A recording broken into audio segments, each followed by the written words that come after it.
나도 한번 알아볼까? 아니 이런 거를 취미로 이런 거 하시는 거예요, 교수님? 아, 아니에요. 갈 데가 일부러 혹시 주시려고? 네. 감동이네요. 고리가 엄청 피가 걸리기가 달아야지 뭐야. 교수님 주셔가지고. 자, 앉으시고요. 수업 시작하겠습니다. 여러분들 제일 싫어하시는 시험에 관한 이야기. 네. 기말고사 이렇게 준비했습니다. 글씨가 잘 안 보이네요. 아까부터 계속 튀어나와서.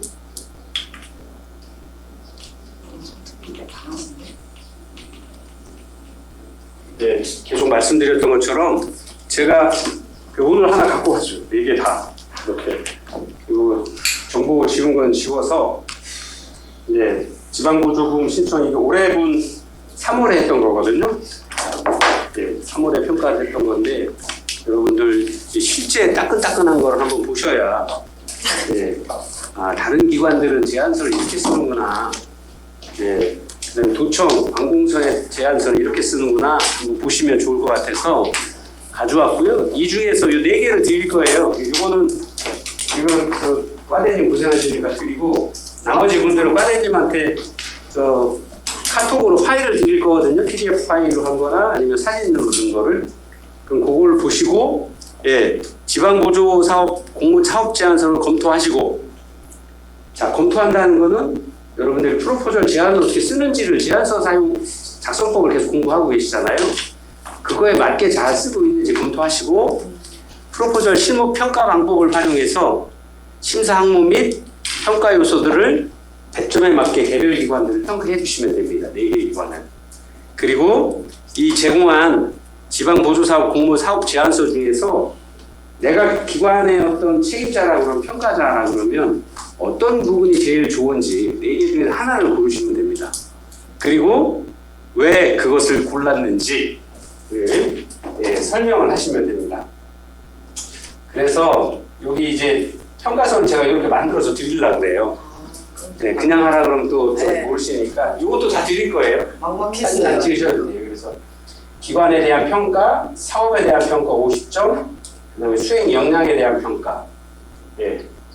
이렇게 해서 아주 기초적인 어떤 평가 방법들을 한번 검토를 하셔서 여기 채점 항목대로 채점을 해서 각 기관별로 점수를 주시고 그래서 나중에 전체에 대한 어떤 평균값을 여기 다 기록을 하시고 이 중에서 최고점이 내가 제일 마음에 드는 기관의 최고점이 됐겠죠. 네, 그러면 그 중에서 나는 이 기관에 최고점을 준 이유를 2번째 답안지에다가 최우수 제안서는 어떤 기관이고 보조 계획서를 드릴 거 이걸 읽어보시고요. 제안서를 평가하시고 평가 항목에 맞춰서 3번째 왜 4개 기관 중에서 1개 기관 A, B, C, D 중에서 B란 기관 아니면 C란 기관을 선정을 했는지 그걸 이제 자기 마음대로 쓰시면 됩니다. 그래서 쓰시기만 하면 만점이에요. 근데 안 쓰시면 어렵죠. 점수 그리기가. 교수님 막 전문 용어 좀 섞어서 써야 돼요. 아유 무슨 말씀이죠?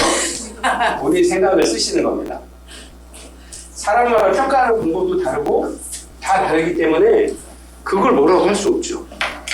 그리고 전공도 다르고 바라보는 시점이 다르고 누구는 예산을 꼼꼼하게 보는 사람도 있을 거고 누구는 사업 계획에 대한 어떤 걸 볼 거고 누구는 사업 기관이 신뢰성 있는 기관인가를 중심으로 보시는 분들도 계시고 자기 생각을 쓰시면 되는 겁니다. 그래서 나는 이 기관이 왜 어떤 부분에서 신뢰가 가고 인적 구성이나 이런 부분에 있어서 사업 제안을 제안대로 잘 실천해 나갈 거라는 믿음이 생겼다. 쓰시면 되는 거예요. 이렇게. 그리고 누구는 이 기관은 시세 기관이기는 하지만 의욕적으로 일을 하려고 노력을 하고 있고 사업 제안을 하는 프로그램 진행에 있어서 이전에 하지 않았던 새로운 관점에서 새로운 프로그램을 진행하려고 하는 것이 마음에 들었다. 그래서 나는 최고점을 줬다. 이 기관으로 선정한다. 이렇게 하시면 됩니다. 그래서 그거 뭐 정답은 없는 거고요. 본인의 생각을 잘 기록을 해주시면 만점 드립니다. 자, 오늘 여러분들 교재에 질적 평가의 다양한 방법들에 대한 겁니다. 제 10장이고요. 예, 지난 시간까지 저희가 실험 평가에 관한 부분들 공부했거든요. 이제 조금 이해가 되시나요? 실험 설계 평가, 또 사회복지에서는 왜 단일 사례 실험 설계를 주로 사용할 수밖에 없는지, 예, 이런 것들을 좀 같이 공부를 했거든요. 그리고 실험이라고 하는 게 뭔지, 통제 집단, 실험 집단, 외생 변수, 매개 변수, 통제 변수, 독립 변수가 뭐고, 종속 변수가 뭐고, 그 다음에 그 결과를 비교하는 데 있어서 사전 사후 검사가 갖는 의미가 뭔지, 예, 공부를 했습니다. 예. 근데 잘 생각이 안 나실 뿐인 거죠. 그건 어쩔 수 없고요. 오늘 다시 한번 살펴볼 거고요. 오늘 이제 지난 시간까지 그런 것들은 거의 양적 평가였거든요. 그래서 양적 평가, 오늘 이제 질적 평가에 관한 부분들. 우리나라의 질적 평가에 관한 부분들이 논문이 들어오고 공부를 하기 시작한 거는 우리나라에서는 한 1980년대 이후입니다. 예. 그리고 1970년대, 80년대 미국에 유학하셔서 공부하셨던 많은 분들이 미국이 1920년대에 그 사례 관리에 관한 것들, 그 다음에 사례 관리에 대한 실천들, 1차 대전 이후에 2차 대전을 겪고 45년도에 1930년대에 경제 대공황을 겪으면서 엄청난 예산을 쏟아부었거든요. 그래서 사회복지에도 엄청난 예산을 왜냐하면 대공황 때 우리나라 IMF처럼 실직하고 어려워지고 생계를 이어나가기가 어렵게 되고, 그러다 보니까 아담 스미스가 이야기한 양적 그 증가를 통해서, 예, 재산을 돈들을 엄청나게 풀었거든요. 예, 그러다 보니까 대규모 토목 사업들, SOC 사업들 많이 하게 된 거죠. 그때 이야기한 후보댐도 그때 만든 거예요. 어마어마한 댐을 막 지어서 사람들을 엄청나게 투입하고 장비를 엄청나게 투입해서 경제를 활성화하기 위한 노력들을 중앙에서, 정부에서 진행을 해왔던 것들. 근데 그런 것들을 했음에도 불구하고 왜 서민들의 삶이 나아지지 않느냐 하는 것들에 대한 고민이 많아졌죠. 단순히 숫자로 이야기하는, 양적 평가에서 이야기하는 돈을 100억을 쏟아부어서 했는데도 100억만큼은 효과가 안 나네? 하는 것들에 대한 의문들이 생기기 시작을 했고요. 지난주에 여러분 공부하셨던 것처럼 1960년대 피셔라고 하는 통계학자가 돈을 100원을 넣었으면 100원이 나와야 되는데 통계적으로 유의미한 값이 안 나와요. 사회복지는 돈만 쏟아붓지, 돈만 먹는 하마지 돈을 토해내지 않아요. 라고 이야기를 했죠. 즉, 이 이야기는 이해하기 쉽게 말씀드린 건데, 거꾸로 통계학적으로는 100원을 쏟아부었을 때 그 결과값들이 100원이라고 할 만큼 유의미한 값이 안 나온다라 하는 거예요. 그래서 그걸 바꿔야 된다라고 이야기를 하는 거죠. 실천의 방법도 바꿔야 되고, 만약에 실천의 방법이 옳다라 그러면 평가하는 방법이 잘못됐다라고 이야기를 한 거거든요. 예. 그래서 통계학적으로 유의미한 값이 나올 수 있도록 니들도 사회복지 돈만 갖다 쓸 게 아니라 니들이 하는 일이 효율적이고 효과가 있다라는 것들을 숫자로 증명해봐 라고 요구하기 시작을 했거든요. 그래서 단일 사례 실험 설계가 나온 거예요. 사전에 검사를 했는데 이 사람들의 평가값이 기초선이 이렇게 내려왔는데 프로그램을, 사회복지 서비스를 제공을 하고 나서는 조금 더 상위값으로 상향으로 올라가더라 하는 것들을 사전 사후 검사를 통해서 독립변수, 원인과 종속변수, 결과의 값이 다르다라고 하는 걸 보여준 거거든요. 그리고 그것을 비교한 값이 실험 집단과 통제 집단이었던 거죠. 실험 집단은 프로그램에 직접 참여하는 집단, 통제 집단은 문제가 있는 실험 집단과 비슷한 일반의 집단들을 모아놓고 통제를 하지 않는 거죠. 네. 비교하기 위해서 만들어 놓은 집단을 통계적으로 아니면 학문적으로 통제 집단이라고 부르는 거예요. 그 실험 집단과 통제 집단을 비교해보니 사전검사 때는 두 개가 값이 똑같았는데 프로그램을 진행을 하고 나서 다시 일정 기간 후에 사후검사를 해보니 실험 집단은 예를 들어 4점에서 8점으로 올랐는데 통제 집단은 4점이나 4.5점밖에 안 가더라. 그래서 4.5점과 8점은 이렇게 2.5점에서 3점의 차이가 나니 유의미한 값이 나오는 거 아니냐? 라고 통계적으로 사회복지에 들어가는 비용들에 대한 채무성이나 책임성에 대한 증명을 해내기 시작한 방법이에요. 그게 단일 사례 실험 설계입니다. 실험 사례 설계입니다. 이게 지난 시간에 저희가 공부한 거거든요. 참 쉽죠. 짧고 예, 별거 아니에요. 예, 쉽게 전체적인 틀거리를 이해하시면 어렵지 않습니다. 예, 그래서 그렇게 이해를 하시면 좋을 것 같아요. 그래서 오늘 질적 평가도 공부를 하시면서 양적 평가와 질적 평가가 뭐가 다른지 한번 살펴볼 거고요. 질적 평가와 양적 평가의 방법이 핵심을 어디다 두느냐, 그 다음에 이것을 수치로 표현해서 만들어 놓느냐, 아니면 사람의 변화나 대화의 내용들, 아니면 행위의 어떤 변화에 있어서 맥락을 이전과 이후가 다르다라는 것들을 보여주는 방법의 차이거든요. 예. 그래서 그런 것들을 오늘 한번 살펴보도록 하겠습니다. 그래서 평가에 대한 부분들은 프로포잘 하면서 왜 교수님 자꾸 멀치 아프게 조사론에서 공부했을 때도 머리 아팠는데 또 조사론이 어떻고 독립변수 같고 종속변수 같은 변수 얘기하고 속도 얘기하고 하느냐? 제가 이제 방법을 바꾸다라고 말씀을 드려요. 여러분들이 지금 어디 가서 기관에 가셔서 프로포잘을 쓰실 연배는 아니시잖아요. 그러면 누가 써온 것들을 예리하게 검토할 수 있는 능력을 거꾸로 갖춰보자는 얘기예요. 그러면 그런 경험들을 몇 번 가지면 이건 이렇게 쓰면 안 되겠나 하는 걸 아실 수 있다라고 하는 거죠. 네. 그래서 그런 어떤 관점에서 다시 글을 쓴다라 그러면, 아니면 제안을 한다라 그러면 평가관이 어떤 걸 평가할 거고, 이 어떤 평가의 항목에 있어서 중요한 부분이, 사회복지에서 중요한 부분들이 A, B, C라고 하는 걸 알기 때문에 벗어나지 않고 A, B, C에 집중해서 쓸 수 있다라고 하는 거죠. 그러면 굉장히 다른 거죠. 네. 그래서 오늘은 질적 평가에 대한 부분들을 같이 공부할 건데요. 먼저 영상을 하나 보고, 이건 뭐 저보다 더 설명을 잘 하시는 분들이 많아서. 안녕하세요. 자이스토리 파이널 핵심 강의. 이번 시간은 양적 연구와 질적 연구의 비교 시간입니다. 자, 사회문화 현상을 탐구하는 데 있어서 두 가지 방법이 있어요. 양적 연구 방법, 그리고 질적 연구 방법. 이 슬픈 영화를 봤다라고 가정을 해볼게요. 자, 슬픈 영화를 봤는데 그 영화를 본 사람이 얼마나 슬펐는지를 양적 연구 방법은 나는 흘린 눈물의 양으로 측정해보겠다라는 거예요. 눈물의 양으로.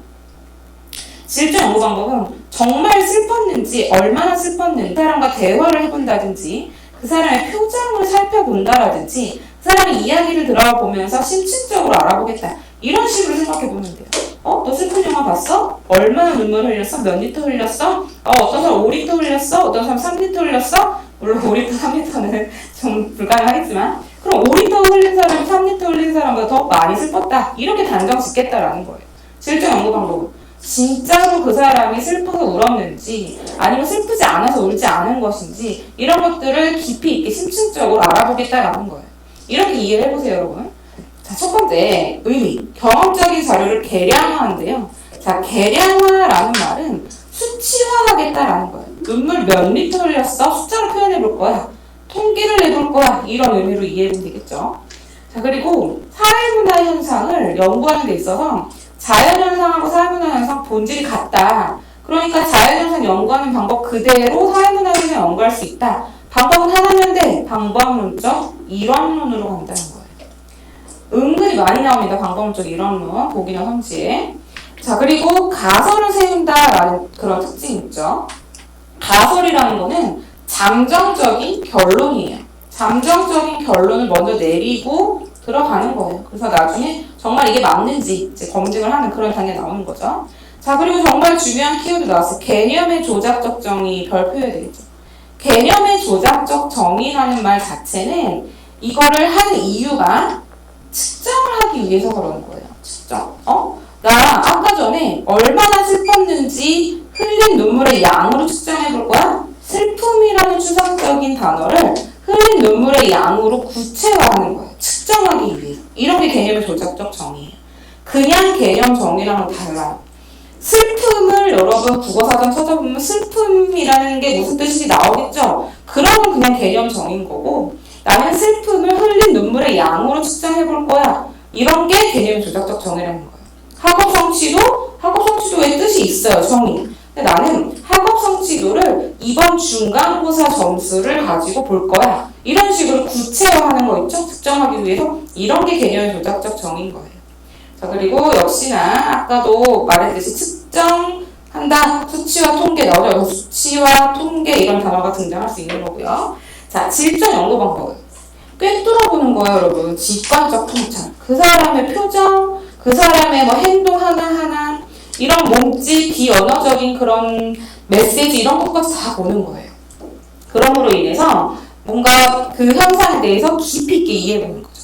그리고 사회문화 현상과 자연현상 본질이 다르다. 그러니까 이 현상, 사회문화 현상과 자연현상 연구하는 방법이 다르다라는 거예요. 그래서 방법론적 이원론. 다르다라는 뜻이에요. 다르다. 그래서 방법론적 이원론으로 가는 거고, 비교 이거 꼭 해주세요. 양적 연구 방법은 방법론적 이원론, 질적 연구 방법은 방법론적 이원론. 정말 기본적인 것 같지만 정말 자주 등장합니다. 거기나 현지에.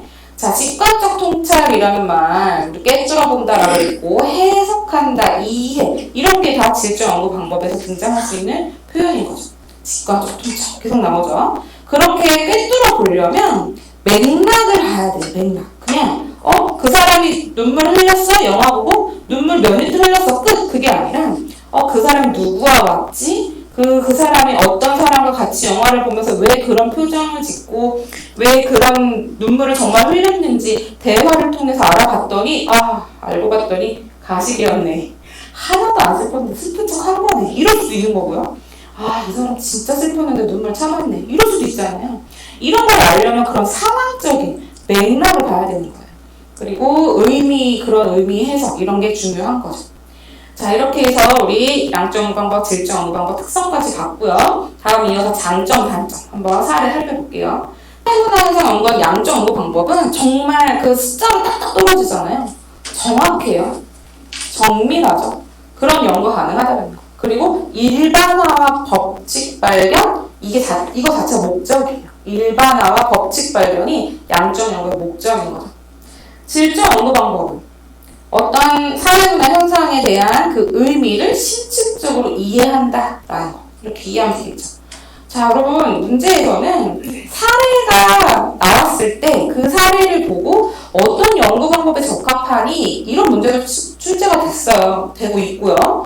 보통은 양적 연구 방법은 항상 100%는 아니지만 여러분 거의 그렇다고 보시면 돼요. A와 B와의 상관관계, A와 B와의 관계 이런 표현이 등장하면 양적 연구일 가능성이 높아요. 100%라고 말은 못합니다, 여러분. 하지만 그럴 가능성이 높아요. 자, 청소년의 봉사활동과 인성 간의 상관관계 두 가지 변수가 등장을 한다라는 거예요. 그래서 독립변수가 종속변수의 영향을 어떻게 미치느냐 이런 거를 살펴보는 연구. 고등학생의 스포츠 활동과 행복 간의 관계 연구 이런 식으로. 질적 연구 방법은 현대사회에서 주술행위에 대한 참여관찰 연구, 현대사회에서 주술행위가 어떤 의미를 가지고 있는지 심층적으로 해석해 보겠다라는 거예요. 참여관찰법이라는 건 이제 우리 자료수집 방법에 등장하는 표현인 거죠. 자, 그리고 어떤 표현이 여기 나왔느냐? 정말 조그맣게 나왔지만 여러분 이거 체크합니다. 양적 연구 방법과 질적 연구 방법 모두 경험적 자료를 다룬다. 별표까지 할게요. 자, 경험적 자료를 다룬다. 경험적 연구가 가능하다라는 거거든요. 경험적 자료로. 그래서 경험적 자료로 연구가 가능하다라는 거. 이런 표현으로도 보기나 성대 등장하니까 꼭 알아주시고요. 우리 경험적인 연구가 가능하다, 경험적 자료로 연구가 가능하다 이런 말은 선생님이 자연현상과 사회문화 현상을 이제 설명했던 첫 번째 강의에서도 이야기를 했듯이 증명이 가능한 거예요. 증명. 경험적인 자료라는 건. 그래서 양적 연구, 질적 연구 모두 경험적인 자료를 가지고 연구를 한다는 거. 꼭 알아두시기 바랍니다. 자, 그러면 실제로 문제는 어떻게 출제되느냐? 2023학년도 대비 대학 수학능력시험 2번 문제입니다. 여러분 문제가요. 정말 길어요. 그래서 수능이 나눠놨죠. 앞에서 살펴봤던 양적 연구와 질적 연구를 비교하는 개념 파트 그 내용처럼 정말 단순히 물어보면 좋겠지만 그걸 기본적으로 알고 있고 더 심층적으로 분석해 봐야 되는 그런 문제로 출제가 됩니다. 그래서 연구 방법 문제가 점점 어렵게 출제가 되고 있어요. 자, 연구 방법 문제가 어려울 수 있는 부분 좀 같이 볼게요. 첫 번째 1번에서 보면 갑의 연구에서 표본은 누구이고 을의 연구에서 모집단은 누구야 이런 표현 나오죠. 표본과 모집단 이걸 구하는 것부터가 어려워하는 학생들이 있어요. 어떻게 하는지 보세요.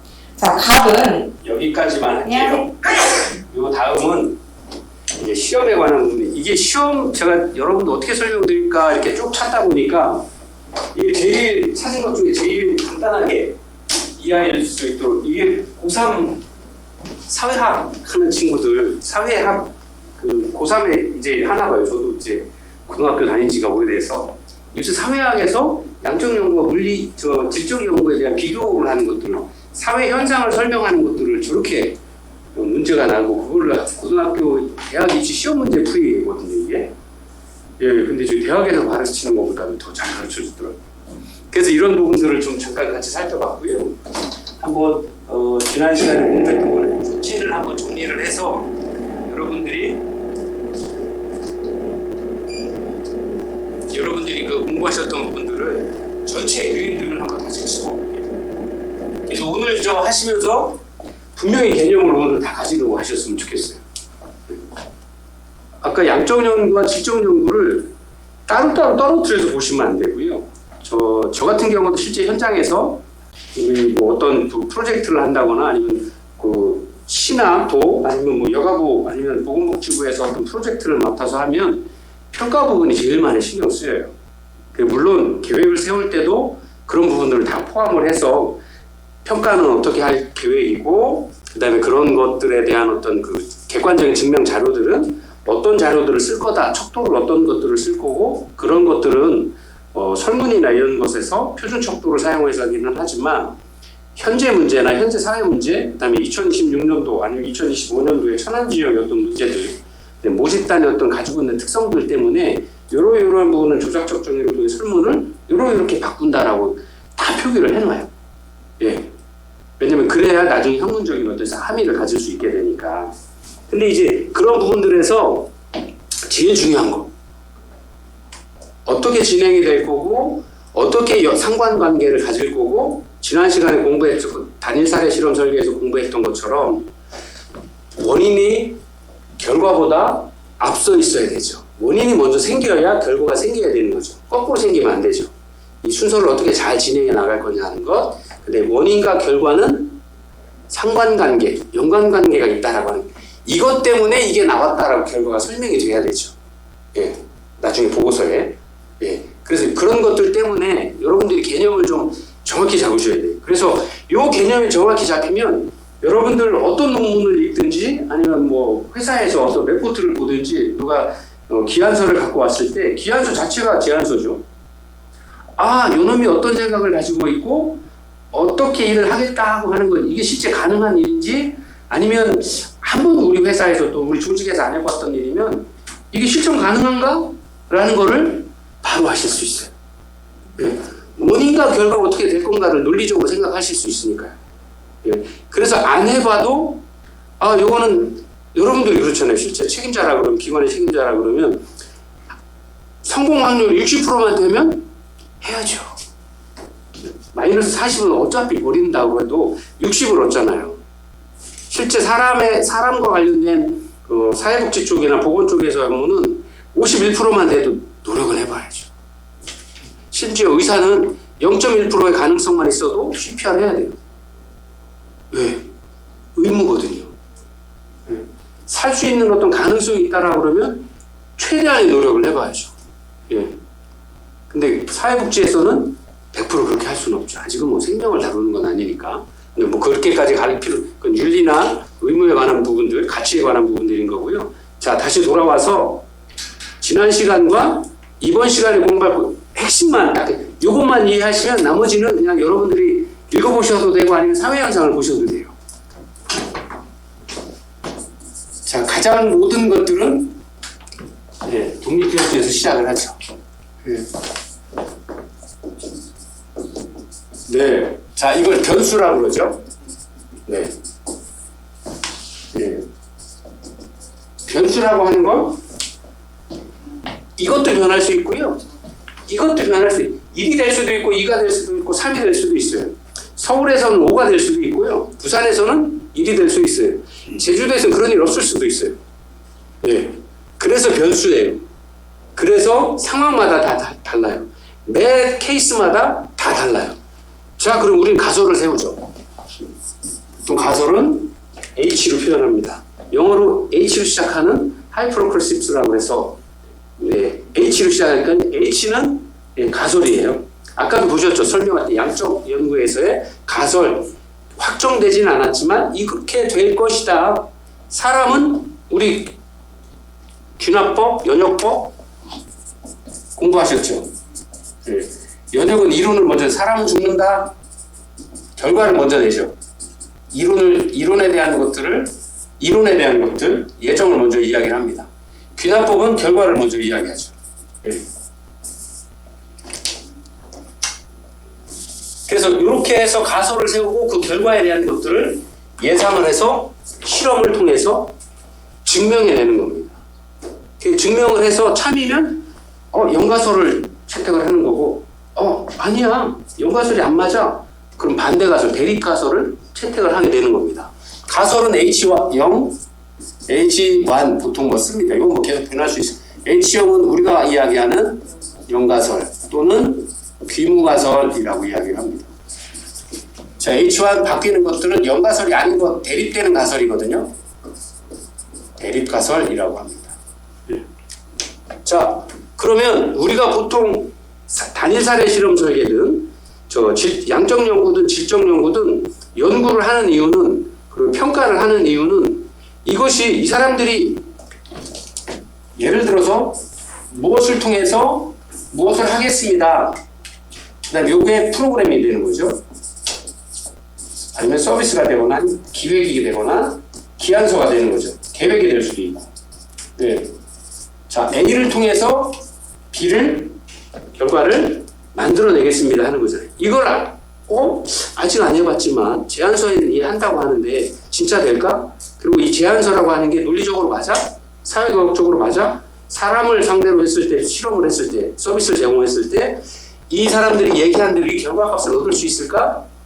결과들을 낼 수 있느냐 하는 것들을 확인하는 거예요. 객관적으로. 그리고 이것이 확인을 아직 안 했기에 아직 돈을 안 줬잖아요. 여러분들이 돈을 못 탔잖아요. 그러면 논리적으로 이의가 없고 실점해본 내가 경험해본 경험치수로 가능할 것 같아 라고 판단이 돼야 그래 너네 제안서 좋네 돈 줄 테니 한번 해봐 그리고 계획대로는 잘해줘. 그래서 최대한 결과값들이 어떻게 나오는지를 객관적으로 증명해줘 라고 요구하는 거잖아요. 예. 그리고 그것이 계속 된다라고 그러면 계속 지원하는 거죠. 그래서 그런 문제를 가지고 있는 많은 사람들을 개선시켜 나갈 수 있도록 하려고 하는 거죠. 그게 사회복지에 재원을 하는 아니면 외부 재원들을 재정을 제공하는 이유거든요. 자, 조금 옆으로 흘러나와가지고요. 자, 이 중에서 독립변수와 종속변수의 관계는 원인과 결과라고 하는 거죠. 자, 그리고 이 중간에 여러 가지 변수가 생깁니다. 여러분들이 공부한 외부에서 생기는 변수, 그 다음에 여기는 통제 변수라고 해야 되겠죠. 또는 매개 변수라고 저희는 공부를 했습니다.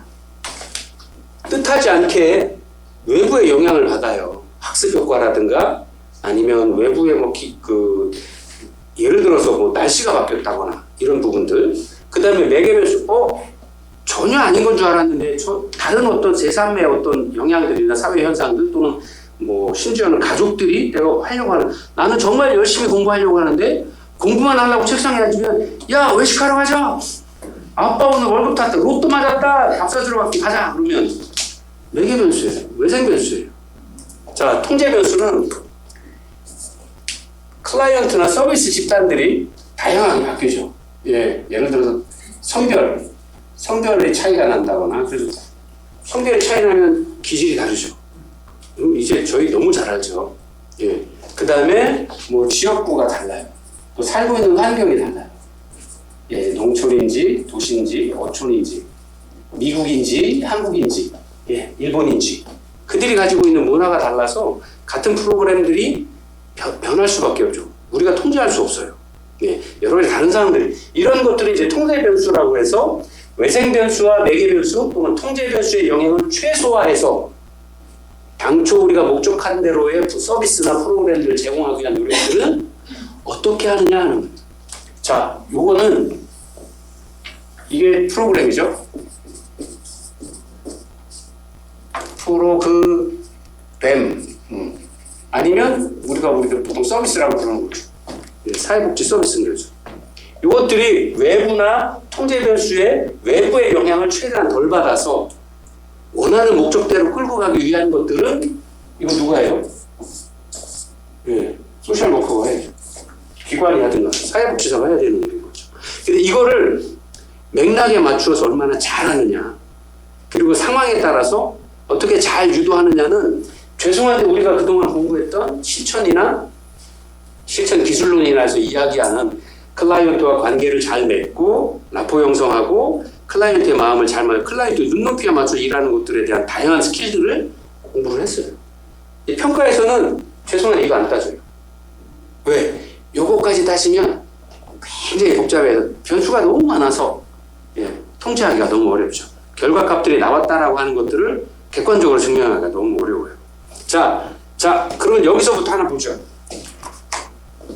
보통은 우리가 어떤 프로그램을 할 때 아까도 써 있는 것처럼 청소년의 신체 활동이 친구 간의 관계에 있어서 영향을 미친다, 상관관계가 어떻다라고 하는 것들을 독립변수가 됐든 아니면 양적 연구가 됐든 질적 연구가 됐든 그러한 과정들을 결과값으로 이야기를 하죠. 지난 시간에도 잠깐 말씀드렸던 것처럼 사례들이 많은 것들은 통계적으로 양적 검사를 해도 큰 문제가 없어요. 근데 실제로는 그것도 지난 시간에 얘기한 것처럼 신뢰도에 관한 부분들은 5%, 100가지의 케이스 중에 5가지 케이스는 다른 값이 나올 수 있어요. 근데 최소한 99개 정도는 내가 의도했던 대로의 목표들을 가져야 돼요. 근데 그거를 어떻게 조사하느냐? 설문이나 우리가 이야기하는 서베이라고 하는 것들을 통해서 케이스 1 쭉쭉쭉 해서 케이스 200개를 해서 이 값들을 다 조사해보니 95개는 의도했던 대로 우리가 예상했던 대로 가설을 세웠던 대로 이렇게 나오더라, 일치하더라. 그러면 연가설을 채택할 수 있겠죠. 즉 1 더하기 1은 2라고, 요게 독립변수고 요게 종속변수겠죠. 자, 우리가 예를 들어서 사람과 사람과의 관계에서 아니면 그냥 수학적으로 쉽게 이야기해서 이렇게 했는데 1 더하기 1을 해보니 제 연구 대상은 물이에요. 돌로 가지고 했을 때는 1 더하기 1 하니까 2가 딱 나왔어요. 물은 하나 더하기 물방울 하나, 물방울 둘을 더했더니 2가 아니라 조금 더 큰 하나가 됐네? 어떻게 설명하지? 똑같이 하나인데 분리가 안 되고 2가 아니고.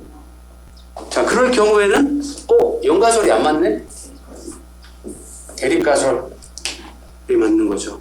대립가설은 연가설을 조작해서 반대로 세우는 거고요. 다만 이런 경우에 아까도 저 잘 설명해 준 것처럼 슬픈 영화를 봤더니 A라는 친구는 슬픈 영화를 보면 눈물이 나더라 라는 가설을 세웠어요. 근데 누구는 안 울어요. 쟤는 왜 안 울어? 안 슬픈가? A라는 친구는 안 슬퍼요 라고 가설을 세우는 거죠. 인적평가는 양적평가는 그렇게밖에 할 수 없죠. 네? 그래서 95명 100명을 해봤더니 100명 중에서 10명만 눈물을 흘리더라, 나머지 90명은 안 울어, 표정만 조금 슬프고. 그러면 나머지 90명은 안 슬픈 거예요? 안 슬퍼요? 눈물 안 흘리면? 가설에서 이 친구가 눈물을 흘리면 슬플 것이다 라고 이야기하고, 슬픈 영화를 보면 눈물이 날 것이다 라고 가설을 세웠어요. 그래야 그게 사람이다 라고 가설을 세웠어요. 근데 그렇지 않더라 이거죠. 그러면 이 연가설이 채택이 안 되죠. 슬프지만 눈물을 흘리지 않는 사람도 있더라 라고 하는 걸 채택을 하는 거죠. 그러면 이 부분들이 우리가 다르게 눈물이라고 하는 것, 슬프다라고 하는 걸 눈물의 양으로 조작적 정의를 내려서 평가를 수량을 조사를 한 거예요. 수치화한 거예요. 그게 양적 연구고, 그게 단일 사례 실험 설계인 거고, 조금 다시 이야기하면 단일 사례 실험 설계는 자 하나의 사례를 가지고 결과값들을 모으는 거예요. 그래서 이런 변수가 있지만 여기에 실험 집단과 통제 집단이라고 하는 집단을 구별을 하죠. 자, 실험 집단과 통제 집단은 다른 게 아니고요. 비슷한 문제를 가지고 있는 예를 들어서 천안시에 비슷한 문제를 경제적으로 어려움을 겪고 있는 사람들의 집단들을 시험을 통계를 내본다 아니면 서비스를 제공한다라고 했을 때 이 많은 사람들 중에서 일부는 뽑아서 실험 집단에 넣고 일부는 실험을 하는지 아닌지 모르게 해서 그냥 이 집단으로 오는 거예요. 근데 이 실험 집단과 통제 집단을 뽑을 때 난선화 시킬 거냐, 무작위로 뽑을 거냐, 랜덤하게 뽑는다라고 이야기를 하죠. 아니면 매칭할 거냐, 아니면 실험 집단이 없어서 실험만 가능하고 통제 집단을 구할 수 없다. 유사 실험으로 가야 될 수밖에 없는 거죠. 그리고 이 집단에 대한 것들을 사전 검사를 해요. 그리고 프로그램이 제공된 후에 사후 검사를 하죠. 자, 다시 한번 말씀드리면 양적 연구는 이 똑같이 나와 있는 실험 집단과 통제 집단을 구별을 해서 랜덤하게 나누면, 무작위로 나눠놓으면 우리가 이야기하는 실험 설계가 되는 거고요. 온다는 사람이 없어. 그러면 야, 따져봐. 각통해서 추천해달라 그래. 예를 들어서. 그래서 매칭해버리면 죄송한데 그거는 준실험 설계라고 이야기를 합니다. 조사론에서. 그리고 통제 집단을 못 구했어. 실험 집단만 있고 그러면 유사 실험이라고 이야기를 합니다. 그 세 가지를 다 합쳐서 실험 설계라고 이야기를 하고 좀 더 세분화하면 그렇고 그렇게 해서 어쨌든 실험 집단과 통제 집단으로 나눠서 서비스를 제공을 하고 내가 계획했던 프로그램, 제안했던 프로그램을 제공을 하고 사전 검사를 했을 때 값이 3, 4 아니면 요 사이에 머물렀다라고 하는 거죠. 그리고 6개월간의 프로그램을 경제 문제에 따르면 경제 자립을 위한 프로그램들을 다양하게 제공을 하고 6개월 후에 검사를 다시 해본 거죠. 사후 검사를.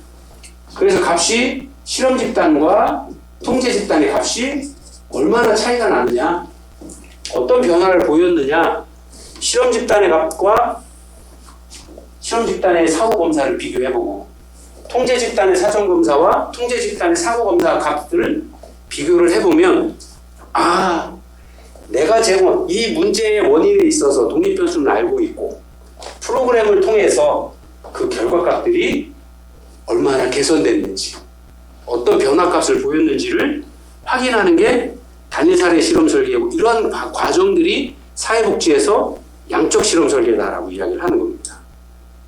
자, 그럼 질적 연구는요? 여기서부터 오늘 시험을 오늘 공부할 거예요. 이게 지난 시간까지 저희가 공부를 한 거고요.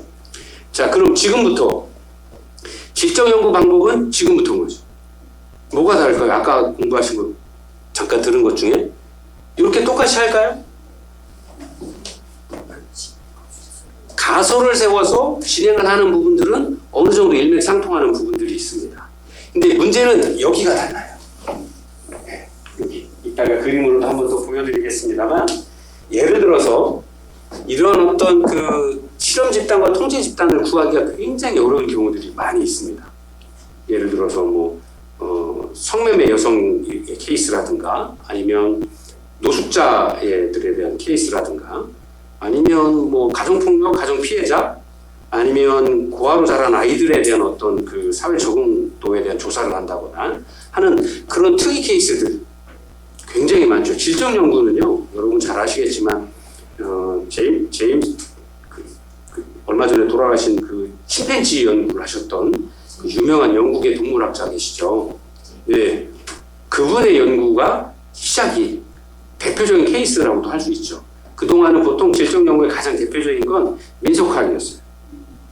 예를 들어서 서구 선진국에서 도시에서 사는 사람들이 아프리카 원주민 정글에서 어떻게 살아? 매일 40도, 50도 올라가고 장마에, 모기에 그런 데서 어떻게 살아? 라고 하니 저 사람들은 어떻게 살지 하고 거기 가서 20년, 30년을 같이 살면서 보는 거예요. 문화생활을 하고. 그들의 민속은 어떻고 생활은 어떻고 이런 부분들을 같이 있으면서 한 거예요. 그래서 그런 것들을 이제 민속학이라고 일명 통칭을 학문에서 했었는데 그렇게 그들의 사회에 들어가서 그들의 행동, 언어, 삶의 모습을 보고 아 우리와 어떻게 다른지 그리고 그들의 의사소통 방법에 있어서의 차이는 뭔지 그 다음에 똑같이 악수하는 표현이 서구에서는 그냥 저기가 없다 친하게 지내봅시다 처음 보니까 반갑습니다의 의미인데 거기서 악수하면 총 들고 싸우자는 이야기네 라고 하는 게 왜 그런 의미가 됐는지를 연구하는 거예요. 그래서 우리와 뭐가 다른지를 확인해 보는 거예요. 연구가 바로 질적 연구에서 그렇게 해서 시작이 됐던 거거든요. 사회복지에서는 아까 말씀드린 것처럼 대표적으로 비슷한 과정들을 수적으로 이렇게 똑같은 방법을 질적 연구로도 할 수는 있습니다. 왜냐하면 여기 실험 집단과 통제 집단의 중간에 요즘에 대표적인 게 중간에 들어가서 관찰해요. 그리고 중간중간에 면접해요.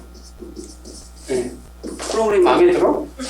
근데 말은 끄떡끄떡 하는데 네 좋아요 재밌어요 선생님도 재밌고요 많이 도와주세요 근데 저도 신나요 근데 진짜 그런가를 프로그램 관찰해요. 수업 시간에 선생님하고 눈을 잘 마주치는지 집중을 잘하고 있는지 중간에 나오는 문제들을 질문했을 때 잘 푸는지 딴짓은 얼마나 하는지 그리고 중간에 손 들고 화장실 간다고 또 빠져서 나가는 일은 없는지 매 관찰해요. 그래서 그가 이야기했던 내용과 실제 보여진 것들을 비교해서 확인해요.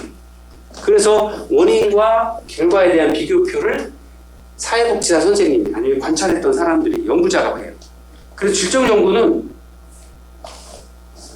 양적 연구에 비해서 객관성 떨어져요.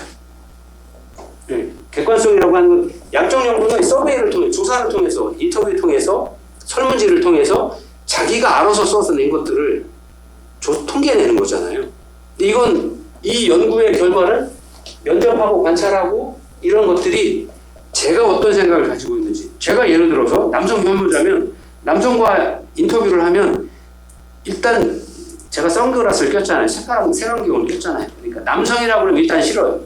일단 마이너스 5점부터 시작해요. 0에서 시작해야 돼요. 아니면 여성 혐오자면 여성과의 인터뷰를 하면 일단 여성은 마이너스 5점에서 시작해요. 즉 이하의 주관적이라고 하는 거예요. 내가 가지고 있는 가치관이나 느낌들, 사상에 의해서 객관적인 평가를 하실 수가 없는 경우가 생겨요. 그래서 굉장히 주관적일 수밖에 없어요. 그래서 질적 연구자들은 굉장히 오랜 시간 트레이닝을 받아야 돼요. 그리고 공부도 많이 해야 돼요. 그 다음에 아까도 그 관찰이나 인터뷰를 통해서 클라이언트가 보이는 반복적이고 그들이 이야기하는 맥락들이나 이야기의 흐름들을 스토리라인을 예의주시해서 잘 관찰해야 돼요. 굉장히 훈련이 많이 돼요. 그리고 이런 것들을 해석학에 대해서 굉장히 공부를 해야 되고 이 해석하는 방법도 죄송한데 면접실에서 한 거랑 프로그램을 진행되는 프로그램실에서 다른 사람들하고 어울렸을 때랑 달라질 수 있죠. 클라이언트의 마음이. 똑같은 사랑합니다 이야기를 했어도 여럿이 있는 데서 그냥 남들도 다 하니까 하는 이야기로 사랑합니다 한 건지 아니면 그 중에 어느 누구를 좋아해서 그 친구한테 사랑한다고 한 건지 아니면 아가페적인 부모와 자식 간의 어떤 사랑처럼 그냥 선생님 좋으니까 사랑한다고 한 건지 알 수 없죠.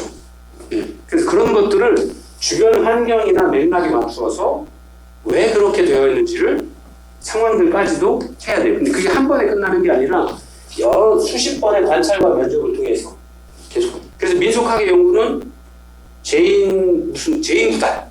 이제 생각나네. 제인 구달 박사가 돌아가시 전까지 20살 때부터 돌아가시 전까지 침팬지하고 살았어요. 아프리카에서. 그리고 여러분들이 얘기한 제가 가끔 이야기하는 행복론에서 이야기한 긍정심리학에서 이야기한 하버드 대학에서 연구도 처음에 시작된 1923년에서부터 2000년대까지 했어요. 종종 연구예요. 횡단 연구가 아니라 종종 연구예요. 그래서 그 70년 동안 행복론을 봐도 70년 동안 사람이 바뀌고 환경이 바뀌었는데도 어떻게 긍정적인 심리를 가지고 자존감을 가지고 계속 유지하면서 회복 탄력성을 유지해 자기 삶을 줄줄하고 살아가느냐. 그리고 그런 사람들이 왜 행복하다고 하느냐. 거꾸로 행복하다고 하는 사람들은 어떻게 자기 주도성을 가지고 회복 탄력성을 유지하면서 자존감을 높이고 살고 있느냐 하는 것들을 70년 동안 계속 반복해서 보는 거예요. 이 맥락을 계속 살펴보는 거예요. 예. 그래서 질적 연구와 양적 연구는 연구하는 방법이나 주관을 가지고 바라보는 시점들이 또는 맥락을 바라보는 관점이 달라요. 예. 그래서 이 질적 연구와 양적 연구의 차이를 분명히 이해를 하셔야 되고, 자, 가장 중요한 건 이거죠. 우리가 실천 현장에서 그러면 아니 얼핏 들어보니 그러면 프로그램을 한 10년씩 해야 되겠네요. 동일한 프로그램을. 그 사이에 나 그만두기도 하고 또 다른 데 기관이 돈 더 준다고 해서 몸도 올려야 되고 직장도 못가고 올려서 올라가야 되고 중간에 바뀌는데요. 어떻게 해요? 그리고 보통 사회 프로포잘 내는 거 길어야 1년 아니면 10회기 해봐야 15회기 해봐야 6개월 안에 다 끝나는데 어떻게 양적 연구만 하는 것도 벅찬데 질적 연구까지 해요? 라고 이야기하실 수 있죠. 어떻게 할까요? 교수님 보통 그 석박사 과정에서 하는 연구는 네. 어떤 연구에 더 가까워요? 양적, 질적, 아니면 하나? 아니요. 이제 다 배우죠. 근데 이제 질적 연구에 대한 걸 한 학기 또 배워요. 또 SPSS 통계에 대한 것들 한 학기나 2학기 배우고요. 그럼 그 시간에 이런 거 계속 공부하는 거예요. 그러면서 어떻게 통계를 낼 거고, P값이 어떻고, T 빈도 변수 값을 어떻게 분석할 거고, 하는 이런 것들 다 배우거든요. 근데 실제로 그런 것들은 이런 과정들을 이해를 하시고, 이 과정에서 이야기하고 결과값들이 나온 것들을 가지고 하는 거기 때문에 이 과정을 이해를 못하면 그 다음을 이야기해도 이해하기가 어렵죠. 뭔 소리 하는 거래? 라고 이야기를 할 수가 없어요. 그래서 이 근본적인 흐름들을, 맥락을, 수업에서의 맥락을, 연구에서의 맥락을, 평가에서의 맥락을 이해하셔야 되는 거예요. 예. 그래서 지난 시간, 이번 시간 계속 설명을 드리는 거거든요. 자, 그러면 이렇게 15회기, 예를 들어 6개월 동안 서비스를 제공하는데 양적 평가와 질적 평가를 다 하겠습니다. 가능할까요? 하기가 맹글어야죠. 예. 왜? 돈 준 사람이 야, 질적 양적 평가 무수히 봤어. 니네 아니어도 많은데 니네가 뭐가 다른지 보여줘. 라고 하면 해야죠. 예. 그래야 내년에 또 돈을 받죠. 아니면 우리 기관에서 하는 일이 정말 효용성이 있어서 우리 기관 A 풀 받아야 됩니다. 요구할 수 있죠. 그래서 우리 지역 사회에서 우리 기관은 이런 것들을 하고 있는데 이 평가는 양적 평가에 대한 부분들은 사전 사후 검사를 통해서 굉장히 효과성이나 효율성이 있음을 보여드렸습니다. 예, 라고 하는 것들을 증명할 수 있죠. 이런 수치는 너무나 많죠. 근데 죄송한데 이건 거의 국가에서 또는 공공기관에서 서비스들을 거의 제공하고 이것들은 추가적으로 돈을 주거나 하는 일은 드물어요. 그래서 새로운 사회 문제 또는 이전에는 겪지 않았지만 이전에 겪고 있는 소수의 사람들, 이분들은 이렇게 양적 평가를 내기가 100개의 케이스를 구할 수가 없어요. 네. 저희가 이제 무료급식을 한 20년 했고 이번에 이제 문을 닫았는데 없어져서 그런 경우에 이분들이 무료급식을 통해서 어떻게 삶의 변화를 이뤘는지를 이야기를 하려고 그러면 좀 해봅시다 그러면 다들 도망가고 저 그거 하려면 밥 먹으러 안 올 거예요. 이러고 어렵죠. 말하는 것 자체가 어렵고 인터뷰를 해서 이 서베이 설문지를 받기가 그리고 그것이 정말 그들이 원해서 하는 진심이 담긴 서베이인지를 알 수가 없죠.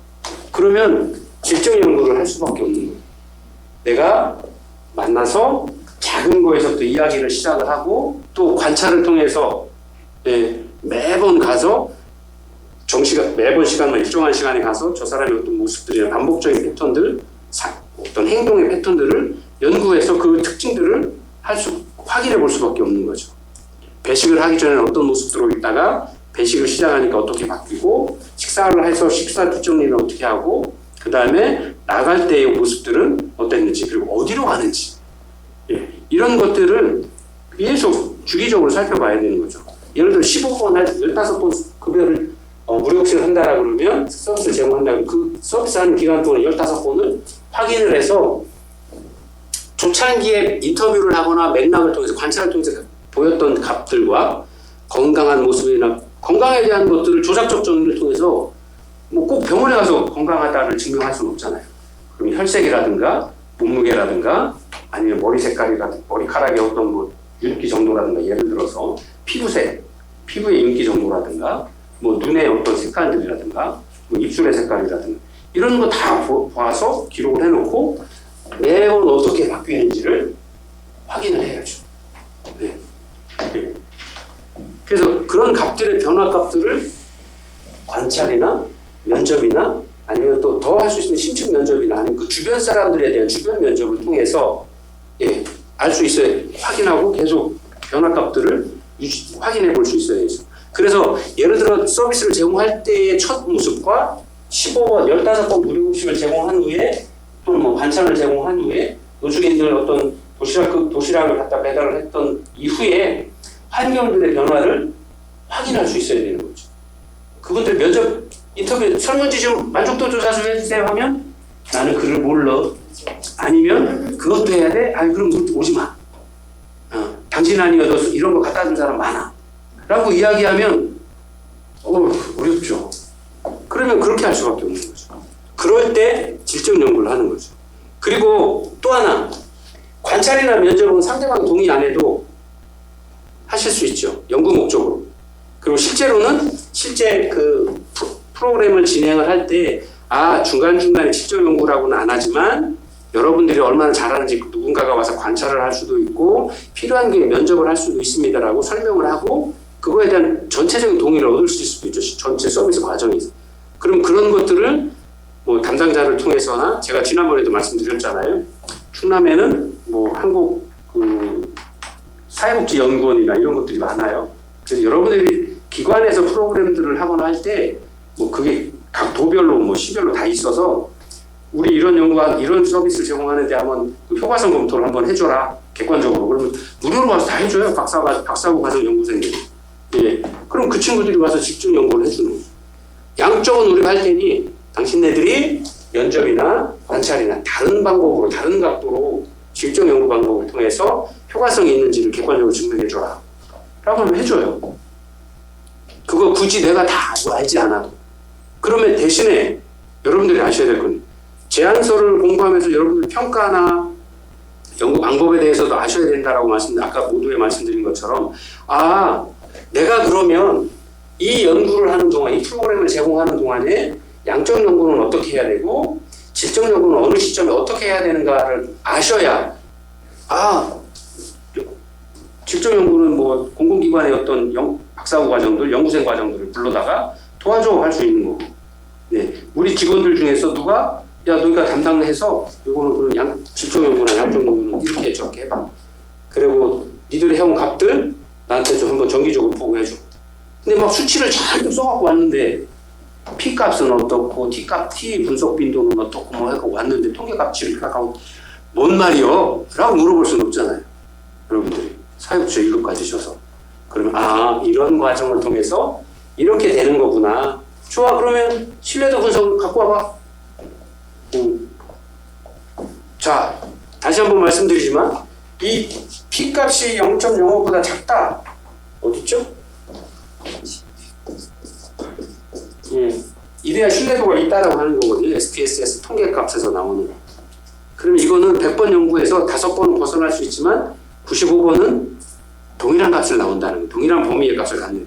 그래 대개 요새 매스컴에서 나오는 모든 통계치는 뭐 통계값들 그 앵커들이 이야기할 때 이거는 연구를 누가 했고 연구 주체가 누구고 기관은 누가 했고 그다음 신뢰도 수준은 95 플러스 마이너스 4.5 아니면 4 뭐 이렇게 하고 뭐 이렇게 이야기를 하죠. 이 신뢰도가 P값이에요.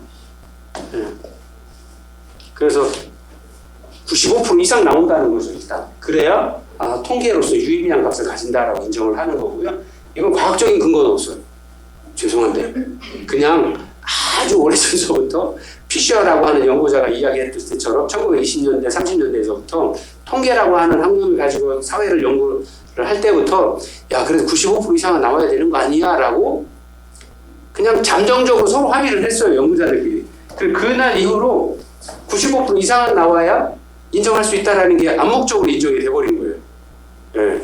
그래서 제가 학교 다닐 때 아니 왜 95%에 90%가 나오면 훌륭한 건데 아무도 대답 못하고 그 후에 연구 자료를 찾아봐도 시원하게 과학적으로 대답하는 거는 없어요. 그 요새 이제 재미나게 여러분들과 공부하려고 물어봤더니 똑같은 얘기 하더라고요. 95%라고 과학적이고 논리적인 학문적인 근거를 가지고 이야기하는 건 아니다 나오더라고요.